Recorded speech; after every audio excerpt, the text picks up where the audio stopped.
നമ്മൾ കാണേണ്ടത് 2016 മുതൽ കേരളത്തിൽ BJPക്ക് കളം പിടിക്കാൻ അവസരം കൊടുത്ത മുഖ്യമന്ത്രിയാണ് ഇവിടെ ഭരിക്കുന്നത്. തൃശ്ശൂർ ലോക്സഭാ സീറ്റിൽ സുരേഷ് ഗോപി വിജയിച്ചത് CPMൻ്റെയും ഇടതുമുന്നണിയുടെയും സഹായത്തോടെയായിരുന്നു. അത് കഴിഞ്ഞ് തിരുവനന്തപുരം കോർപ്പറേഷൻ പിടിച്ചത് ഒന്ന് CPMൻ്റെ ഭരണത്തിലുണ്ടായ ഗുരുതരമായ അഴിമതിയും കൊള്ളയും കൊണ്ടാണ്. രണ്ട്, BJP ജയിക്കാനുള്ള എല്ലാ സാഹചര്യവും ഒരുക്കി കൊടുത്തത് CPM തന്നെയായിരുന്നു. ഇനിയും BJPക്ക് കുറച്ച് MLA-മാരെ കൂടി കൊടുത്ത് താൻ വിശ്രമിക്കുകയുള്ളൂ എന്നുള്ള നിലയിലാണ് മുഖ്യമന്ത്രിയുടെ പെരുമാറ്റം. നരേന്ദ്രമോദി എന്താഗ്രഹിക്കുന്നു അത് നടപ്പാക്കുകയാണ് പിണറായി വിജയൻ്റെ ദൗത്യം എന്ന മട്ടിലാണ് അദ്ദേഹം പെരുമാറിക്കൊണ്ടിരിക്കുന്നത്. കഴിഞ്ഞ നിലമ്പൂർ ഉപതെരഞ്ഞെടുപ്പ് സമയത്ത് പാർട്ടി സെക്രട്ടറിയായ MV ഗോവിന്ദൻ പറഞ്ഞു, ഞങ്ങൾ RSSുമായി ചേർന്ന് പ്രവർത്തിച്ചിട്ടുണ്ടെന്ന്.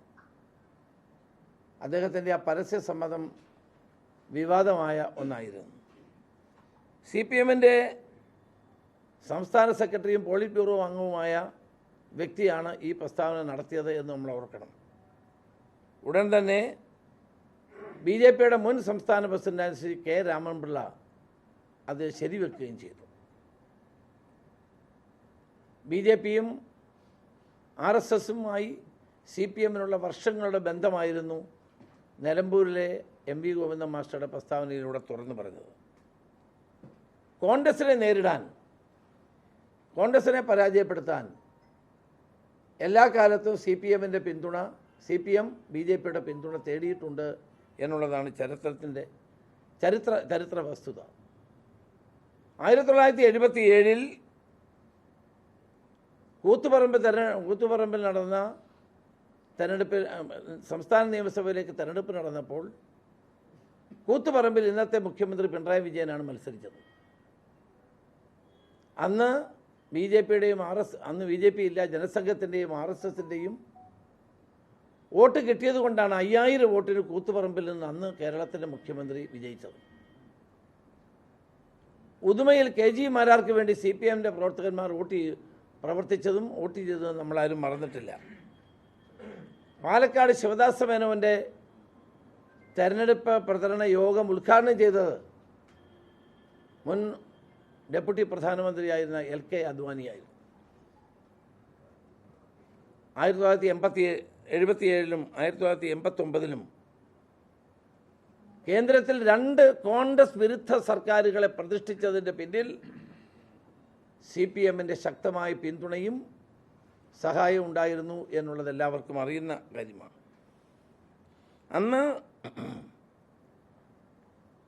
അടിയന്തരാവസ്ഥ കാലത്ത് RSSൻ്റെ രാഷ്ട്രീയ രൂപമായ ജനസംഘവുമായി ചേർന്ന് പ്രവർത്തിക്കാൻ CPM തീരുമാനിച്ചു. അങ്ങനെ ഒരു കൂട്ടുകെട്ടുണ്ടാക്കിയതിനെ തുടർന്നാണ് അഖിലേന്ത്യാ സെക്രട്ടറിയായ P. സുന്ദരയ്യ പാർട്ടി സെക്രട്ടറി സ്ഥാനം രാജിവെച്ചത്. പാർട്ടി സെക്രട്ടറി സ്ഥാനം രാജിവെച്ച് അദ്ദേഹം തുറന്നു പറഞ്ഞു, RSSുമായും BJPയും ജനസംഘവുമായിട്ടുള്ള കൂട്ടുകെട്ട് CPMന് ഗുണകരമല്ല എന്നാണ് അദ്ദേഹത്തിൻ്റെ രാജിക്കത്തിൽ സൂചിപ്പിക്കുന്നത്. നമുക്കറിയാം, നമ്മുടെ നാട്ടിൽ ഒരു മുറിവുണ്ടായാൽ ആ മുറിവ് ഉണക്കാനാണ് നമ്മൾ ശ്രമിക്കേണ്ടത്. മാറാട് ഒരു മുറിവാണ്. കേരളത്തിലുണ്ടായ ഏറ്റവും ദൗർഭാഗ്യകരമായ ഒരു സംഭവമായിരുന്നു. ആ മുറിവിൽ വീണ്ടും വീണ്ടും മുളക് തേക്കുന്ന ജോലിയാണ് കേരളത്തിൻ്റെ മുഖ്യമന്ത്രി ഇപ്പോൾ ചെയ്തുകൊണ്ടിരിക്കുന്നത്. അപ്പോൾ ജനങ്ങളുടെ ഇടയിൽ ഭിന്നിപ്പ് വർദ്ധിപ്പിക്കാനും ജനങ്ങളെ തമ്മിലകത്താനും വർഗീയമായ ചേരിതിരിവുണ്ടാക്കാനും മാറാട് സംഭവം വീണ്ടും ആവർത്തിച്ച് പറയുന്നത് എന്തുകൊണ്ടാണ്? UDF ഭരണം വന്നാൽ മാറാട് ആവർത്തിക്കുമെന്ന് പറയുന്നത് എത്ര തെറ്റായ ഒരു നടപടിയാണ്. ഉമ്മൻചാണ്ടി ഗവൺമെൻറ് 5 വർഷം കേരളത്തിൽ ഭരിച്ചപ്പോൾ ഒരു വർഗീയ കലാപവും കേരളത്തിൽ ഉണ്ടായിരുന്നില്ല, ഒരു വർഗീയ സംഘർഷവും കേരളത്തിൽ ഉണ്ടായില്ല. ഇത്രയും സമാധാനപരമായി ജനങ്ങൾ ജീവിച്ച ഒരു കാലഘട്ടം ഒരിക്കലും നമുക്ക് കാണാൻ കഴിയില്ല.